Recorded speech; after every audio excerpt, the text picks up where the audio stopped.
semuanya, kembali lagi di Official Duisma dalam tayangan Langkah Cerdas. Dalam tayangan kali ini kita akan membahas mengenai hukum Newton. Tapi sebelum lanjut ke videonya, jangan lupa untuk like, komen, subscribe, dan share ke seluruh media sosial yang kalian punya. Dan juga jangan lupa untuk follow Instagram kita di @officialduisma dan @osisduisma. Yuk langsung ke videonya. Kalian pasti sudah tidak asing lagi dengan hukum Newton dari ilmuwan fisika terkenal bernama Sir Isaac Newton. Kajian tentang hukum Newton ini bahkan sudah dipelajari sejak duduk di bangku SMP. Hukum gerak benda dalam kajian ilmu fisika ini sangat erat dengan kehidupan sehari-hari. Itulah sebabnya kita bisa dengan mudah menemukan penerapan hukum Newton di sekitar lingkungan kita. Hukum Newton adalah hukum gerak yang menjadi hukum dasar dinamika dengan merumuskan gaya terhadap pengaruh gerak pada benda tertentu. Rumus ini kemudian dikenal dengan istilah hukum Newton 1, hukum Newton 2, dan hukum Newton 3. Hukum Newton 1 menyatakan apabila resultan gaya yang bekerja pada suatu benda sama dengan 0, benda yang awalnya diam akan selamanya diam. Sementara benda yang awalnya bergerak lurus beraturan juga akan selamanya lurus beraturan dalam kecepatan tetap.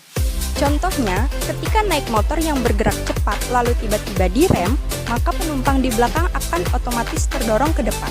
Sebaliknya, saat motor berjalan pelan lalu tiba-tiba digas, mendadak maka penumpang di motor akan terdorong ke arah belakang. Hukum Newton 2 menyatakan percepatan sebuah benda akan berbanding lurus dengan gaya total yang bekerja padanya, serta berbanding terbalik dengan masanya. Arah percepatan akan sama dengan arah gaya total yang bekerja padanya. Contohnya, jika memiliki sebuah mobil mainan, coba tarik mainan itu ke belakang, maka mobil mainan tersebut akan mulai bergerak. Semakin kuat menarik mobil mainannya, maka akan semakin cepat mobil itu bergerak ke depan. Jadi, dapat dikatakan bahwa hukum Newton 2 menunjukkan semakin besar gaya yang diberikan pada benda, maka percepatan benda juga akan semakin besar. Hukum Newton 3 menyatakan tiap aksi akan menimbulkan sebuah reaksi. Apabila suatu benda memberi gaya pada benda lain, benda yang mendapat gaya itu akan memberikan gaya yang besarnya sama dengan gaya yang diterima dari benda pertama. Tetapi arahnya akan berlawanan. Contohnya, saat kalian mencoba memukul paku dengan palu, maka palu sebagai benda yang memberi gaya aksi dan menghasilkan gaya dari paku, yang merupakan gaya reaksi dari pemukulan melalui palu tersebut. Nah, itu dia tadi sedikit pembahasan kami mengenai hukum Newton.